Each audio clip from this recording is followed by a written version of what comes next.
What's going on, everybody? This is James Grandmaster Facts. Boys, you're here for another episode of the Facts Project. Today, wanted to have this special guest here today, Douglas Marcaida. We are here to talk about Lineage, which is going to be live on Kickstarter on the 16th of February this month. So thank you for being here, sir. Oh, my pleasure, James. Excited to be here. Absolutely. Let's get it on. Absolutely. What do we have? Absolutely. Now, to get in this, of course, for a lot of us, knowing you from Forged and Fire on History Channel, obviously this kind of ties into a lot, especially with the comic book series and what you do on a regular basis with Forged and Fire. Now, if I can ask, what was the very first spark that led you to create this particular story? Just watching the bladesmiths forge, and everything we do is about iconic blades from history all over the world, different eras, different times. And a lot of times when the bladesmiths are creating, an ore into a shape of a blade, I've heard them say, you know what? Because we ask them, what are you creating? They'll say, I'll let the ore or the blade tell me what it wants to be. I'm like, interesting way to put that, because usually we tell it by forging it, right? They pretty much just say, we'll see where it goes. Right. But that stuck to me. I mean, that goes, we create things for people or whatever business and everything. We get for use and function. But then once the bladesmiths are done with creating the blades, they give it away. They sell them. Yeah. It's like you created your child, and you created it and you honed it. You made it sharp. You tempered it and everything else, but you give it away. Then does it ever get a chance for the blade to come back to you and tell me, hey, let me tell you where I've been? Right. When I look and studied on Forged and Fire, the different cultures and blade making, it's a sacred thing. It's not just to have a weapon or a knife created for destruction and war. It all depends on how you use it. I could have a gigantic blade, but I use that to cut rope to build my house. I use that to open up wounds so that it can heal better. I can use that to create food and chop my food up. So that which serves to destroy also serves to heal or build. Correct. So there are so many cultures there where they're also very superstitious about the blades. Some invite spirits to live in them. I mean, you've got the lore of Excalibur, the sword of Mars, sword of Perseus. So blades in different cultures, different eras mean something to different people. Nowadays, it's a status symbol. It's never even used. Some blades are created just for rituals. So I said, there's a story to be told in all of this. So let me tell that story because I want to be a storyteller. Right. Now, you, of course, created this, the first issue of this comic book built around these two brothers who, Miguel and Virgil, who are pretty distinctive, obviously polar opposites. Let's just call them that as far as brothers are concerned. But yet the one thing that's kind of like held in between them is this generational blade that has basically been passed down throughout their family. And it's something that they do not necessarily want to relinquish, or better yet, Miguel doesn't necessarily want to relinquish. So when we talk about like how this is kind of constructed, generational blades, where you talked about, like, for instance, where not only are they meant as weapons of destruction, but they are meant, of course, as tools for healing. Doctors, of course, use scalpels all the time in order to heal patients. So a knife, of course, can be used for many different things. Describe, of course, why a weapon could be so powerful in the use of so many people. It depends on who wields the weapon. It doesn't matter what's on your hand. It's how you use it that I always say when it comes to responsibility of the use of anything else. They call it a weapon the minute you use it for assault or destruction. But the minute you use it to save someone, it's a tool for healing. Yep. So it's just a tool. When I created this, I wanted to have it from a different point of view. You see, a lot of people talk about, it's a story about the brothers. When they were young, they trained in this cultish martial art by their father. And out of nowhere, a demon shows up and the demon kills the father. And the boy later on, they're both men now living in a different country. And they wake up. One is damaged because he has a continuous nightmare about that blade and the demon that killed his father. The other one barely remembers his youth because they were gone at a young age. But he does remember the blade, and his brother has that blade, but will not share it with him. They Mm-hmm. become estranged. So Virgil, the younger one, now starts to take on to TikTok like a paranormal show and everything, trying to find out anything that has to do because he wants to find that blade. But what he's not, he doesn't remember the full story. Miguel, the older one, is damaged. He's got PTSD. He remembers his father being killed, but he doesn't want to remember because he doesn't want to think of the demon that killed his father. But Right. he does have the blade, and the blade is kind of like now it's just like passed on. I don't know the story about it, Mm-hmm. but Virgil wants to find out. But Miguel does know some things. He knows about certain rituals and certain things that he saw that would remind him of the past. So now what happens now is that the brothers pretty much, Virgil's recording everything else, and Miguel finds out, wait a minute, you're delving into something dangerous because as he's watching his podcast, his TikTok thing going on, he Mm-hmm. sees the image that he remembers in his nightmares. Right. So as a protective brother, he freaks out. He goes all the way to go straight to Virgil saying, we're in danger. What the hell are you doing down there? I'm Mm-hmm. looking for the blade that you won't show me and all this other stuff. And out of the blues, the truth comes out. The demon shows up. Mm. This freaks out Miguel, and Miguel's like shocked. He can't even move. What is the demon doing here? How did it invoke itself? Virgil doesn't know anything about the demon. He just knows about the blade. So he starts throwing stuff and everything else. It wasn't until the demon took a step toward hurting Virgil that the protective brother of Miguel shows up right away. I don't know. He Mm-hmm. shows up, protects, and he remembers the blade that he carries. And when he pulls the blade that he had, it was shining around, he uses the blade and out of instinct cuts the demon. And that shocks him because all of a sudden, when he sees the demon cut, he goes, if it bleeds, it can be killed. Right. All of a sudden, he doesn't see a demon anymore. All of a sudden, this demon that haunted him is weaker now. Mm-hmm. Now, Virgil is just there, like, let's get this bastard out of here, man. Let's just attack it. But Yeah. then all of a sudden, Miguel says, do you remember our training when we were kids? Do you remember how our father taught us? And Virgil goes, you mean the moves that we used to? Yes. And then he starts doing the ritual bow and incantations, and they start moving as a team, and they kill the demon. But what happens is when they do destroy the demon, he realizes it's not a skull, it's a mask. Right. So now, all of a sudden, Miguel realizes there's no demon, it's just a man. Virgil's like, hey, cool blade, man. What the hell is this all about?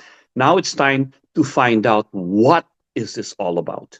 Oh. Now, that's the beginning of the story because I created something where I wanted to be like a thriller, a who done it. We don't really know what's Yeah. going on. But I wanted to also put a lot of my martial art background about my ways because the first issue that I did is the first book is called Brotherhood of the Blade. Yeah. Now, Lineage is a whole saga. Mm-hmm. Brother of the Blade goes back to my roots as a Filipino martial artist, born and raised in the Philippines. It's kind of like my story. I was also an immigrant who migrated to the US. Mm-hmm.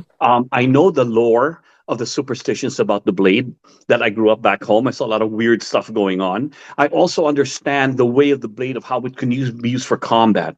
But what I wanted to do there as a martial artist is impart that you should face your fears. Mm-hmm. I am where I am with blades. I'm a knife designer.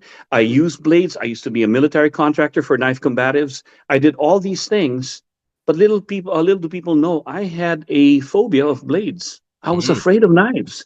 I never studied it until I was much older in the Air Force, serving the U.S. Air Force. When I was there and I bumped into this art, which was my own ancestral art, I didn't know that. Right. But then the guy was pulling out blades. I went, whoa, I just want to learn how to kickbox and grab him. He's like, but I like the way he was doing his empty hands. He goes, you want to go be good with this? Learn to use a knife. He pulled a butterfly knife. I'm like, oh, wait. He goes, why are you afraid? Mm-hmm. Face your fear. All right, so I slowly kind of got in there and I started to play with the blades. And before you know it, I got addicted to it. It opened up the word. So facing your fear dispels a lot of things that you may think it Mm-hmm. is. For example, Miguel thought it was a demon. No, it's just a man. Right. He thought that this thing that now that they're going together is something that by talking with his brother, they now have like a shared unity in Right. adversity, right? Now we can, as brothers, we can find out the truth. All of a sudden, there is strength in shared memories that they don't remember. So it's a human thing, but also so based in our cultural lores and the cults that are. This is all about the cult of the blade. But here's the thing: all of that is not their story. It's the blade story. Right. What people don't understand is it's the blade that's telling the story. There is a soul in this blade, and Mm-hmm. this blade is a witness. He's basically saying, If you only knew what I was used for, my gosh, these guys were using me, and there's this monster that appeared, and of Mhm. course I couldn't believe he made me cut up some fruit, but then again in training, so it's all there. The blade is telling the story, Right. and that's what I wanted to do, because then it translates to everything I've known from the show is that every blade has a story to tell. Mm. Now, everything that you just described sounds extremely cinematic, right? Uh-huh. So I ask, why a comic book? Well, why did this medium let you explore what TV and film wouldn't? Because originally this was supposed to be a TV series. Ah, When I was coming up with this concept that I'm with my producer in Forge and Fire. So we were talking about, I have this concept for stories from all, because we were talking about some blades in a different country. I go, yeah, but in my country do this, or in this area of the world, this is how they use blades. This is how they quench the blades. And we're talking about Excalibur and the lores of blades all over from history. yeah, Then I go, wow, we should make a story that every blade has a story to tell. And my producer said, we need to do this. We want to connect it to History Channel as a side thing for a right, series. But COVID hit. The film industry, where it is right now, is terrible. right. Cable is dying. Whether we haven't filmed, we're in a hiatus right now, but we still have 12 episodes that History Channel has not released. Mm-hmm. So we have to wait for that if we go back to film. But I think they're waiting for Netflix or Warner Brothers or somebody to buy them out. Who knows? Mm-hmm. But what I wanted to do with that is when we were ready to get move forward with it, my producer left the industry. So I'm Wow. like, oh man, we had this already. But you know what? Let me put it in comic book form. It's another way of telling a story. Okay. If I put it into that later on, if I'm gone or whatever, who knows? Somebody will pick it up and do that series. So I started doing a comic series. Wow. Now, were there any real life experience that influenced the story or Oh, the absolutely. characters? Oh yeah, there's a lot of me in this. But Okay. people don't realize a lot of shall we say metaphors. I faced my fear. Yeah. Right. I'm using a karambit that I'm very well known for Hmm. as one of the weapons. But not only that, in issue 2, you will see a lot of my other designs show up. Right. A lot of my other blades show up. I'm a knife designer. Hmm. So what I wanted to do here with the series is bring in the knife world who already like my knife designs Right. and then be introduced into the comic book. So I like this design of a knife. I want to buy this and everything else. Do you know there's a comic book about it? Yeah. Really? Now it's connected. In the same token, the comic book artist will now be introduced to an actual cameo of a blade or whatever is part of the comic series to say, I can't believe that I have the same blade that I've seen in this comic book. Right. It's Right. right there. And they start now, not only will they have a piece of it that's attached to the blade, but they can marvel at the actual piece I was talked about. They can Absolutely. see, oh, the guy's, well, he did that. Maybe I'll show them how to, oh, he did that. Look at that move right there. Pow. So I'm melding the both worlds into one. That's excellent. Now, fans, of course, know you for Forge and Fire as a master of blades. How did the weapons expertise shape the combat in the art style in Lineage? A very good question. So I was lucky enough that Kid Heroes connected me with an artist from the Philippines. Okay, good. So I connected with him, and like the masks thing, that wasn't even in part of it. We just said a bad guy shows up, a very Hmm. big burly guy, and everything else. So he put the skull of a very popular animal from the Philippines, a water buffalo, right? Hmm. That's a symbol of strength and hardworking in the film. But he put it in there, freaked me out. Like I never thought of that. But when that shaped a lot, because what happens here is when I saw that piece, I looked at the different people. I asked this guy, "What do you know about my culture, our culture?" I go, Hmm. "Oh, I go to the mountains. He does a lot of trekking. He talks to the people that from the different villages. This guy's really into the nature of our culture, Hmm. but he's not a martial art practitioner like I am." Right. So what I did was I trained with my brothers, and we started training and we filmed our training. Hmm. Then I sent that footage to him. I go, this is how we move. You see, I don't want to see Superman punch, X-Man, Hulk Right. punch, Hulk smash. I go, I don't want to see that. I want to see the actual moves that you'll see in our rituals and the way we move with Filipino martial arts. And he captured that. Absolutely. Now, are there any like martial arts philosophies baked into the story that readers might miss if they didn't get it after the first read?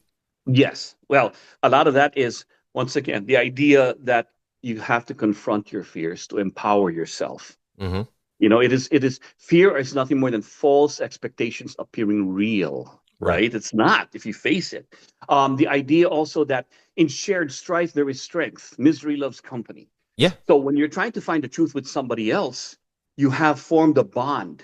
In martial arts, a lot of people who come in take it for self-confidence, take it for many different reasons. But when they're in a classroom with a fellow trainer training martial arts, they become your brothers or sisters in arms. Mm-hmm. There is strength in that community. Yeah. And also the idea that if you start to share memories, you can put bits and pieces of your memories together. Oh, I remember this. No, it happened this week. So everybody has their own idea of how it happens. But when you come together with other people, you start to form a different narrative that may to be totally different than yours, that is totally different than theirs. But coming together, you have that narrative. Mm, that's excellent. Now, was there a moment when the story actually surprised you? In what sense? I'm sorry. No, basically like anything that was pretty much written or baked into the Oh, story outside of maybe just the art, oh, or better yet, how it absolutely. was written. It just like took you by surprise. It was like, oh wait, I didn't even expect this. Yes. Well, number one, working with the artist Hmm. surprised me. Oh, I never saw that. Wait a minute, this is gonna take a different turn, and that's why I love collaborating with the group. I was never into the comic book world. Okay. I grew up in a third world country. Hmm. I couldn't afford comic books. I would only watch comics through my friends who had an own comic series. So I would Okay. just look at the artwork and enjoy it, but I could never realize that there's an issue one, issue two that all goes in a sequence. Yeah. So I just watch bits and pieces. Now I'm part of this. Then I realized, wait, there's a cover art. It's a different than the cover artist. It's different than the actual artist doing that. There's a colorist. I'm like, it's so different. But what I loved about this whole world is it's actually making things for me like alive.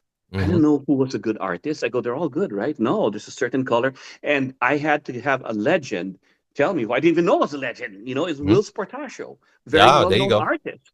And we sat beside each other, we exchanged stories, and he was telling me, yeah, you have a good artist in there. I'm like, I do. Okay, good. I don't know. But it's the first time I met this guy. Then later on, I was talking to people and everything else. They were telling me, you know Will's? Wow. And like, oh, so I trust his judgment. Right. So now I was putting that. And plus, we have writers. We have writers. We have Justin Quizon and Earl Baylon, who are into the comic book world. Good. So as they're telling me that, I'm like, that's a modern way of telling my story. Now it makes sense because even though I had the outline of my stories, Hmm. I had some holes in there that I needed to make it make sense. Not Hmm. just, oh, how convenient that happens. You see, I need good stories, and that will never happen. Well, that's not even plausible. That's too weird. Hmm. Those guys were able to find ways to make it make sense. So that's plausible that that's going to happen. Okay, good. Thank you for that. And of course, my experience at San Diego Comic Con. Yeah. First time I've never been to any comic. I went there. I met the panel, but I saw cosplay. And in Yeah. the cosplay, I saw so many people who spent so many hours making their costumes. I mean, it was like 80 degrees and they're wearing leather all day. Like Yeah. they're suffering through that, but they don't care. They have a superpower now. Hmm. And wearing that made me think about the mask that my cult is wearing. Hmm. Then I go, there's a story to be told there. The cult of cosplay. And I wrote into that and I added that into my cult, the story here. I Hmm. want to study the psychology of why do people want to do cosplaying? Yeah. How does it change them as a person? Hmm. Why would someone be this in real life, but be totally different when they put on a costume or Yeah. wear all that? And then there are different things that in a cosplay world will stimulate you in different ways. You have the ones that are, let's say, fetishes. Yeah. Okay. What about the ones that wear it so that they can have a dual personality? Okay. Correct. Now, why don't you introduce the element of brainwashing? People who actually prey on people who are so immersed in their passions that actually they can add that and turn them into a cult. Hmm. All this comes into play on the second and third issue Oh of this. man.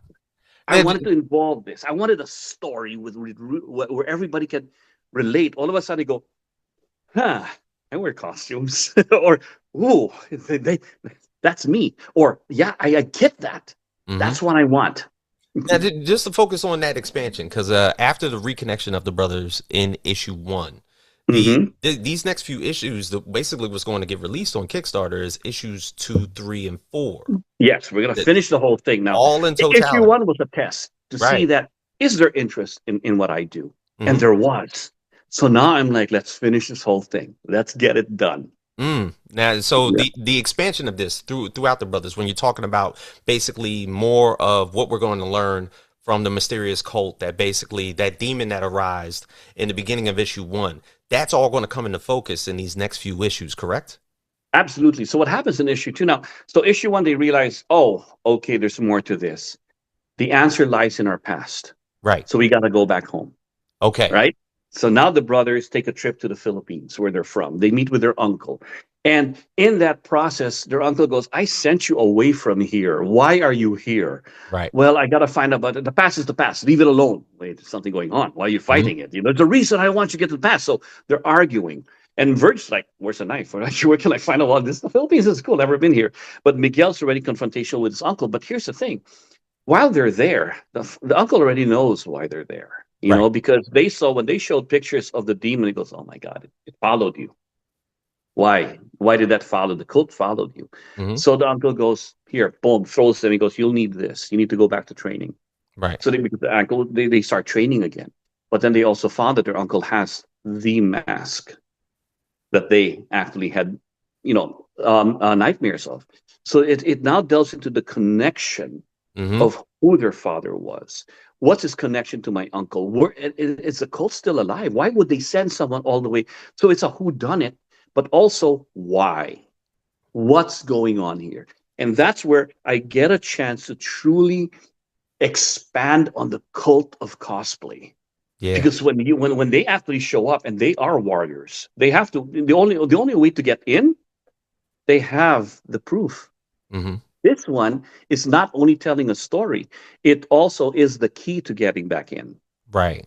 But in order to be able to know and use this, you also have to go back to your training, the rituals, the incantations, the amulets worn when they're having these cult, shall we say, gladiatorial blood sacrifice duels. Hmm. So the story starts to unfold in a different way. Yet it takes you to a dark world where today, and I'm giving this stuff away, but I don't care. I'm so excited about this. Hmm. Today, I'm like just this person of a cult that's just a dog or a weird animal and everything else. Hmm. But then later on, as they leave the cult and everything else, is that is that the senator? Ah. Is that the school teacher? Is Right. that? Oh my gosh, that's the lady I saw. You never know. Right. You never know what they're capable of or what they're into. Mm. And that's what I found fascinating within this. But why all this? And Yeah. then at the end of this, they call this the Mercado, the marked one. There is a symbol right there that you will find later on. It's very important. You see in the comic book, every time you see something that is red and white, Yeah. that's the blade talking. So Gotcha. every time you go to other pictures, but every time you see red and black, that's the blade talking. Mm. In the end, at the end of this saga, the blade, like anything else, will die, Mm. and its soul will be reincarnated into another blade. Hence Gotcha. the word lineage, in a different era, a different dimension, a different story to be told. Excellent. Now, even outside of those particulars, you also discuss, because of between the brothers themselves, how important the idea is of legacy and mentorship in the story. These were two estranged brothers in the beginning. Yes. So how does the legacy that their father built and also the mentorship of an older brother to a younger brother fit in? Because there is so much memories that Miguel, the older brother, has of their training as a brother. He never understood why his father would pit them together. But Hmm. in the beginning, you'll see when they were training that turned into a nightmare. He actually loses his temper Hmm. every time they train, and he turns into a maniac. And Ah. you'll start to see there's a lot of this going on. That is probably one of the reasons why his uncle took them away from the cult, because their father noticed there's something evil within this older brother. Right. There's something in there that it's his nature that he can turn. And Hmm. that was a scary part. And that's why they pulled him away. Mm. But his love for his younger brother, trying to take care of him, it was because he was not allowed to share his own memory. He had to deal with all this turmoil on his own that estranged them. The younger one just wants to be with his brother, just wants to learn about the blade, just wants to know his past. The other one's trying to avoid it. But Mm. now the legacy starts to come back because of their training, Right. about their status within the cult. When they return to the cult, they are known to the cult. Right. That's why they were sent. The one thing was sent to get them, and that's why there's a lot of that. But it's really also, without giving away a lot of the stories. I mean, it is a who done it and why. It's the Yeah. why. And now, I guess obviously without spoilers, what exactly is the objective of what they're trying to obtain in the Philippines?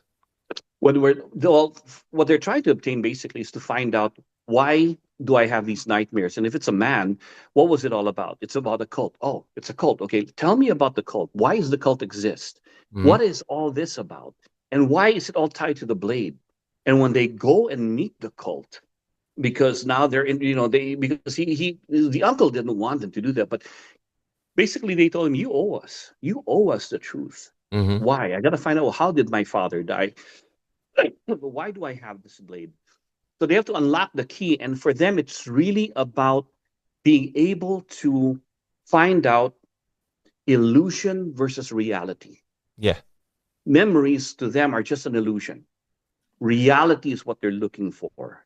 But the fact that something came and attacked them, that bothers them. They need to find out. You better find out and take care of it before. I'm not going to be running away for the rest of my life. So they just want answers and they're ready to fight for it.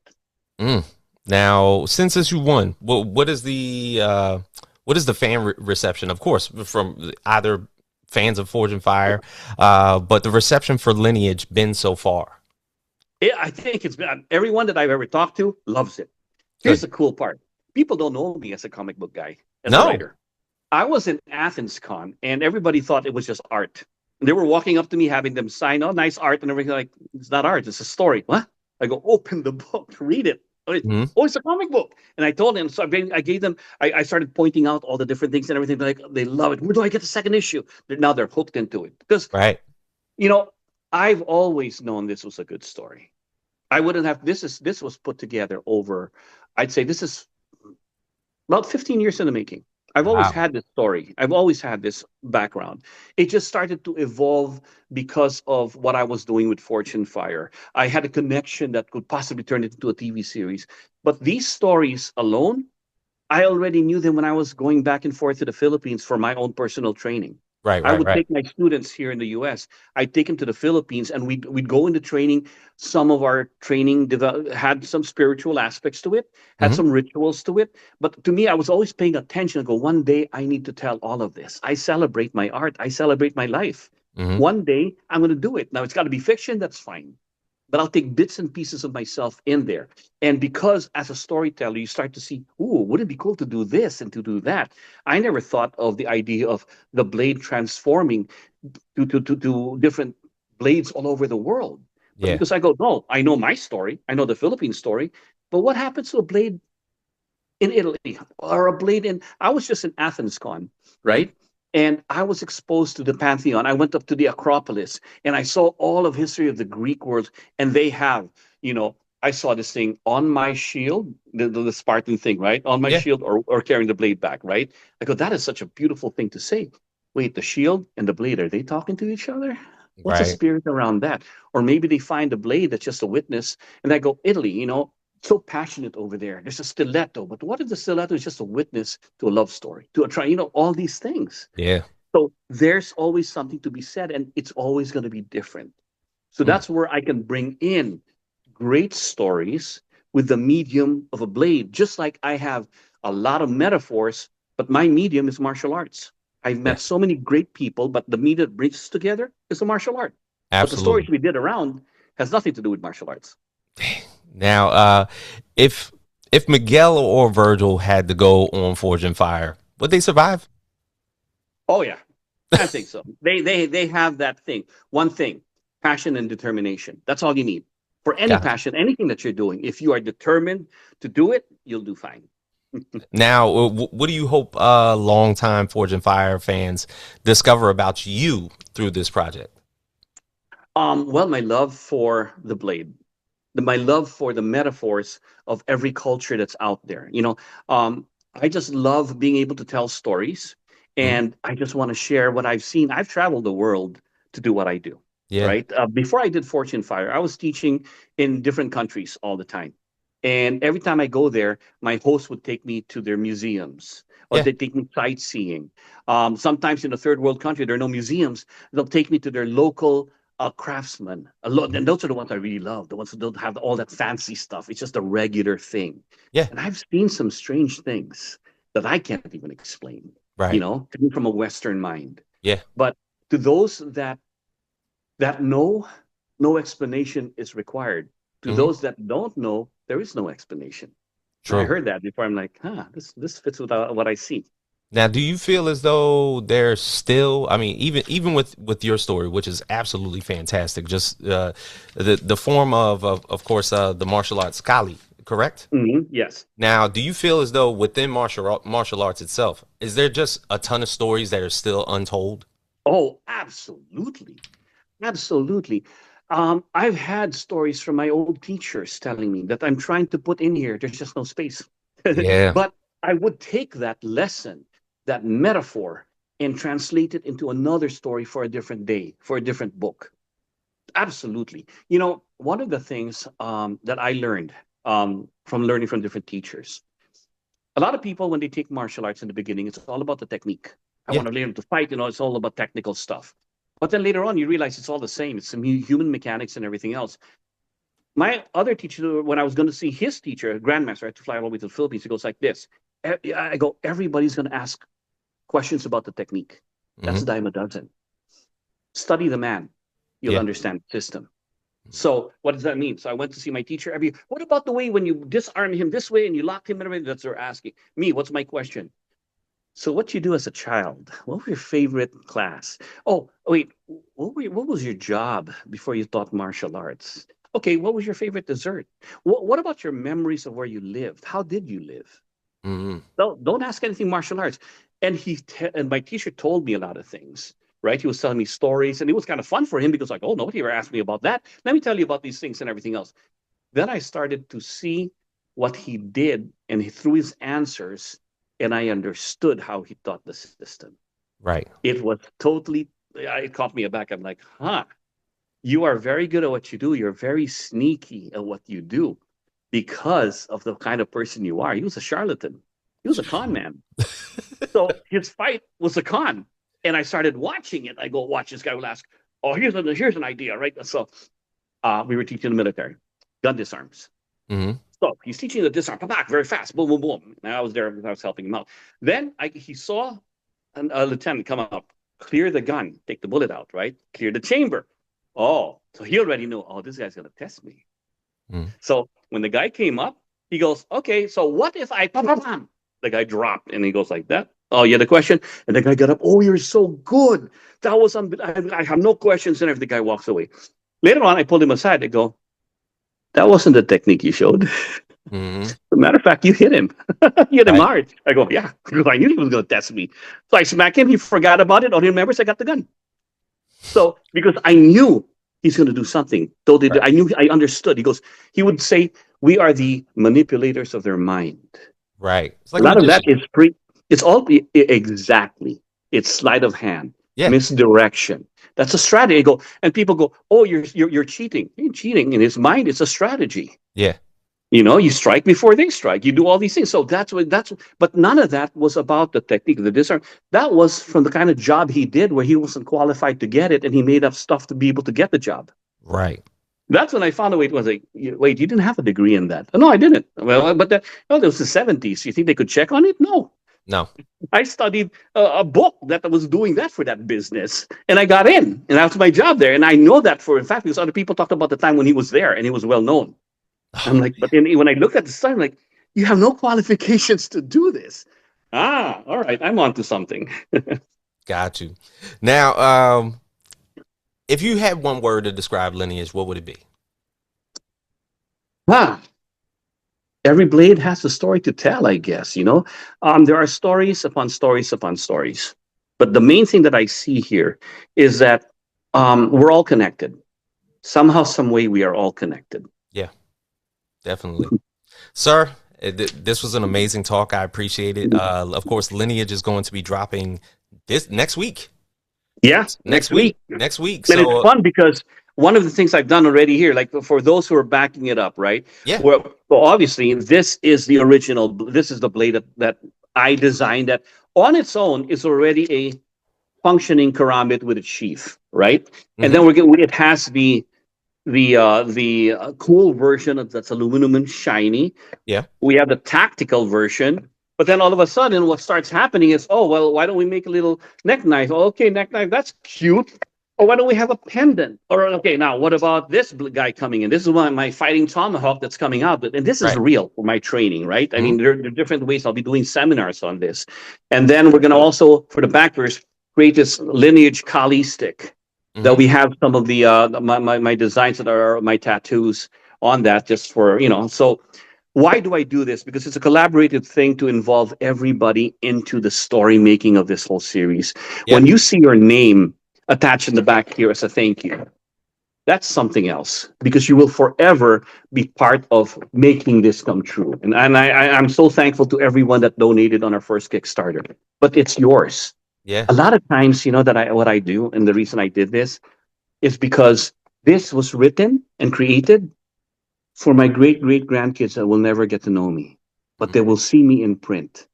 Right. They will see these people's names in print that made the comic book happen. That's why it's a lineage. There's Right. so much meaning to this, and I want everybody to say, listen, if this becomes like a Star Wars saga and everything that's successful, you were part of it. Mm. Well, Doug, I appreciate you telling me this. I will actually just add my name to the list. I'll be there for issue 2 through 4. Of course, that'll be released next week. And If this has you like the been beginning, this is only the oh, beginning. absolutely. It's not even. It's just the way to. How did I get here? Like you ever see Yeah, the commercial? Yep, that's me. You ever wonder how I got to this situation? That's just the first part. Everything else, and just the visuals of what Felix Morales, our artist, has come up with. yeah. Just the visuals alone. I'm excited. I'm there with you. Obviously, for everybody that's listening in, of course, this book is going to be dropping on the 16th. It'll be live on Kickstarter. It's going to do a whole 30-day run, correct? I believe so. Yeah. Yeah. So you get a whole month, Yeah, we're basically out finishing the there. whole series. Yeah, this is for issue 2, 3, and 4. We're finishing the whole thing. Yep, and then possibly if you hadn't had a chance to get issue 1, that's going to be a part of the add-ons. I'm pretty sure on the Yep. back end. So if you had had a chance to get the full series, you're going to be able to get all 4 issues of this particular series as an expansion into your world, and just having a chance to get into your mind for a little bit to understand that basically this is something, of course, that has been brought out culturally through you throughout the entire 15 years that you've been thinking of this comic.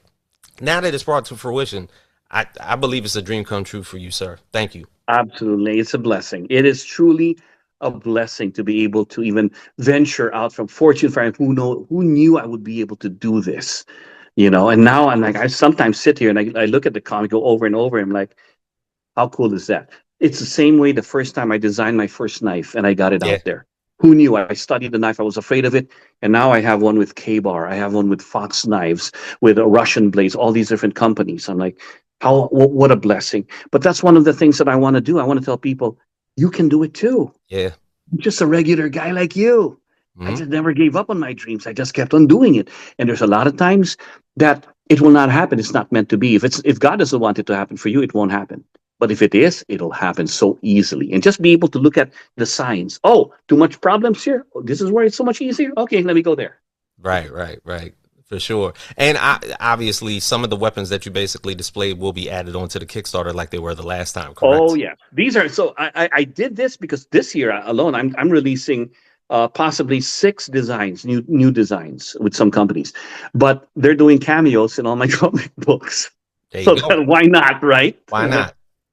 Exactly. Doug, Once again, thank you again. This is My pleasure, James. obviously it's been a great talk. Once again, as I've said before, this book, of course, will be released on February 16th on Kickstarter, up for about a month. Obviously, get your hands on it through crowdsourcing, through Kickstarter. It is available to you. Obviously, your funds won't be dispersed until like a month after, but if you want to get your hands on it and get all 4 issues in your hands, you'll have an opportunity to do so. Thank you. All right. Thank you, everyone. All right, sir. So for Doug Marcaida, James Boyce, here for the Facts Project. We will see you guys next time. We are out.